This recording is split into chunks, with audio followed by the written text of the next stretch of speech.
I think it's working out, so we're good. Why do they ever hand me something like this anyhow? Anyway, thanks again for everybody showing up for this awesome occasion.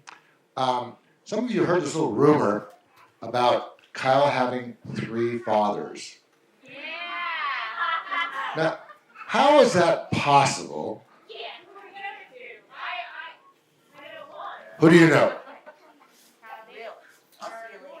There's that one. There's 3 others. There's always that. I've heard that saying before. Yeah, I think that goes in a different order. Anyway, let me introduce you to the other 2 that were a major influence in Kyle's life as he was growing up. My brother, my best friend, Barry Klein. My brother, my best friend, Mike Finch. We all had an influence on Kyle since he was probably about 10 years old in one way or another. From long-distance phone calls to help him with his math, to some other conversations that help him get through life and make him into the man he is today. I believe is one of the reasons he asked the 3 of us to stand up with him for the special occasion. And so, thank you for that.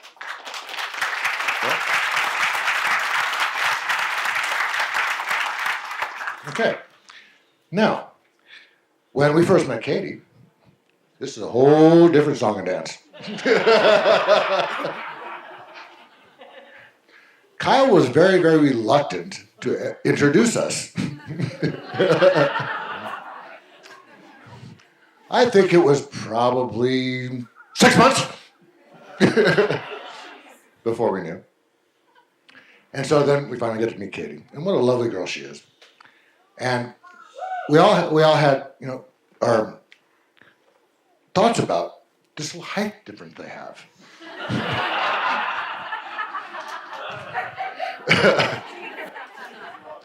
and I believe it was one of these 2 over here that made the comment, "Do you think you could have found one any taller?"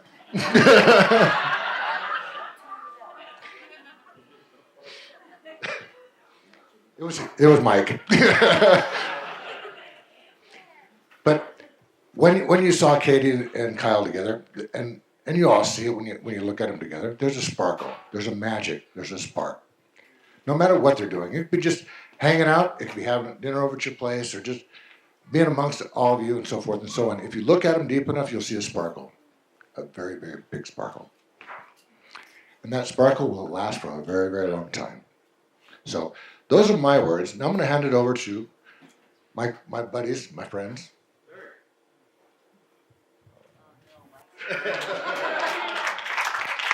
Well, this toast is to you 2, so I'm going to direct it directly to you 2.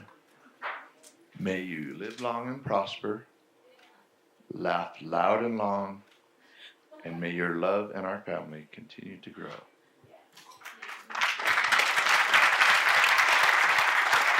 Very nice of that.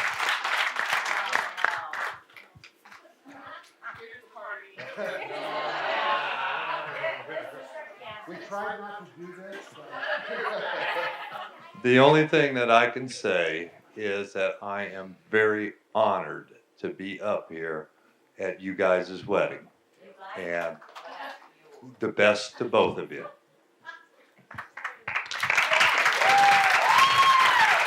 Okay, so that's the best man side. Now I get the privilege of turning it over to Sarah. Here you go, Sarah. Thank you.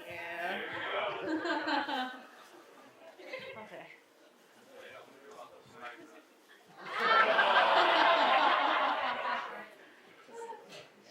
Well, if anybody doesn't know, I am the sister to the lovely bride. So that's how we know each other. And I gotta say, I was always a little worried growing up for the poor guy that would end up marrying Katie one day. Especially when I busted her when we were kids in the garage, cutting the whiskers off of all of our kittens.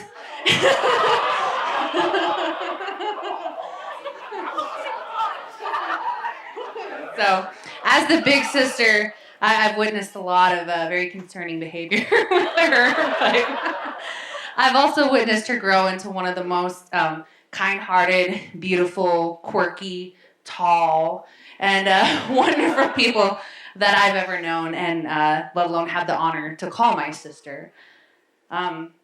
She was the first one that I actually told when I was expecting, and I always am kind of the first one to volunteer for her when it comes to these weird, wild photo sessions she comes up with, like slapping baby powder with books and wrapping mesh around my face, because we all need those photos in our lives. So, but needless to say, when I finally got to meet Kyle for the first time, he passed our family's traditional acceptance ceremony, which is really super serious and a game of catchphrase.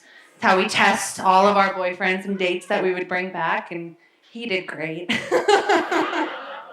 But I knew this was the guy that could keep up with Katie and possibly even out-weird her if it came down to it.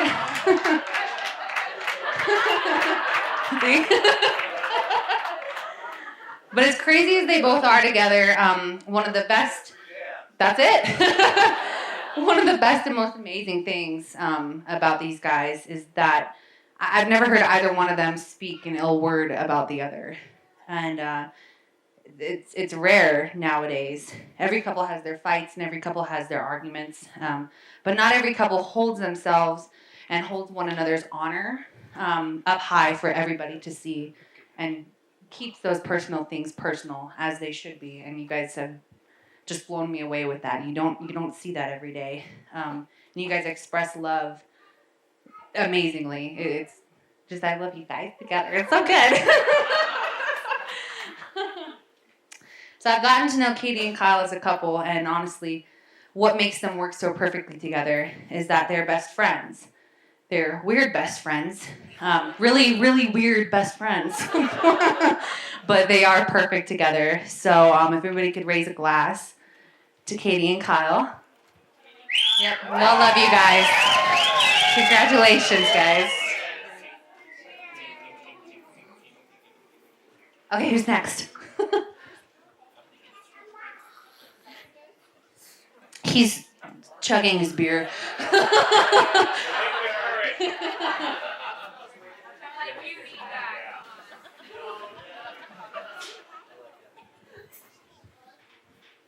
Hello. Thank you for coming, that is all. Well, if anybody was at the wedding of my oldest daughter and her husband, for me to wing a speech 100% may not end up so well. It was awesome, I will give you that, but yeah. So I got little crib notes here to keep myself in line. And first off, and I wish you was still here, the officiant that you had was very good. I love half of what she said right here, and she stole it. So I got nothing to say other than I need glasses. But she just did a wonderful job. What blows my mind the most is the fact that you are getting married, or are married. I mean, and I've said it all day, you can't get married, you're 4. And that's the way I remember you. You are my youngest daughter. Yeah, I'm not going to need that. I told myself I was not going to need that. Well, even when I was sitting at the stairs waiting to go up and see her, just visions of you little just crossed my mind. I mean, it was like yesterday when I could hold your hand. And I mean, your hand fit right there. Your whole hand was in my hand. When you looked at me, there was innocence, there was trust, there was love. There were all these things that just scared the crap out of me. Because now, along with Sarah, I have you. And I have got to be that guy. I've got to be the papa. I've got to be this person. And that is a very, very scary thing. But, yeah, we don't even want to go there. Yeah, I can't wait. There is a return policy on that baby. I can send them back. But as you started growing and becoming a young woman and becoming this beauty, it shifted from me to your mom. and I kind of took a little bit more of a backseat because, and this is my speech, so I can say it any way I want. I truly believe the mama needs to raise the daughter, the papa needs to raise the son. There are certain things the son has to learn from his dad. It can be done, do not get me wrong, but it's much more difficult. So I, at that point, kind of stepped back a little bit. And you and I would have our moments, and we'd have our, we'd go the fishing, we'd do all that good stuff. And your look was still there. The trust was still there. The love was still there. And then came you. And all of that changed. But you know, this is what's supposed to happen. God gives us love. God gives us love to give away love. And the best thing that a mother and a father can do is to see their little ones grow up and like press repeat. And the love we gave to you guys now, you take and you share and you will give to your kids. So it's a gift from God that we will give and have given to you. And Mr. Kyle, I have no doubt in my mind that you will be a wonderful husband and a great papa. You and I share a lot in common with papas. We share a lot in common with papas. I have a lot more age and a lot more wisdom than you do. I think I have a bit more. Wow, she is so grounded.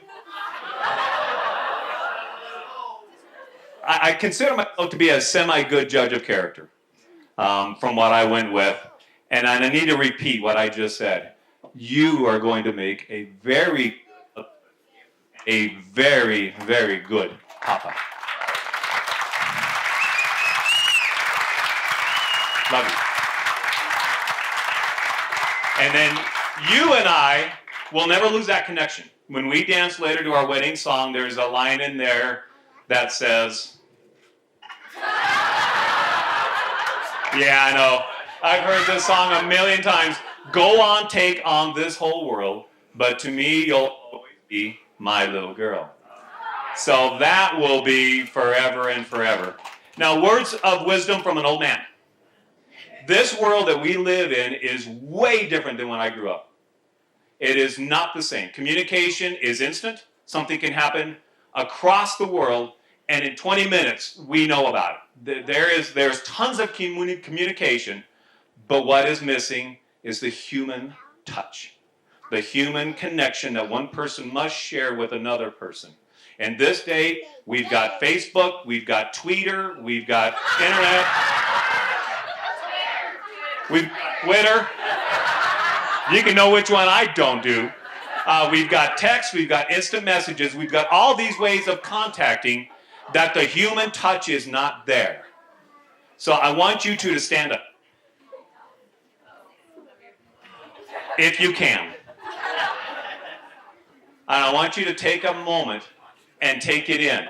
I want you to look at these people that are out here. These people are here because, no, Princess, wait. No. I want you to look at these people that you hold a bit of their heart, they hold a bit of your heart.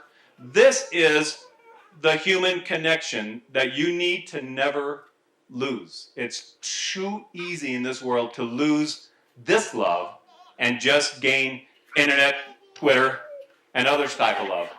So you got to keep that. The next one I ask of you guys. You are here because a bit of your heart belongs to Katie, a bit of your heart belongs to Kyle. As a young couple, it is difficult. The road they have ahead will be good, it will be bad. We have to be there for them with that human touch in whatever way it is. So I ask of you, everybody, if you promise to be there for these two, through the good, through the bad, in whatever little thing that you can give them, if you promise to do that for my daughter and my new son-in-law, stand up. Grab your glass. And raise your glass to an amazing bride, an amazing groom. May your love deepen, may your friendship grow, and may you live long and prosper. It's Katie and Kyle.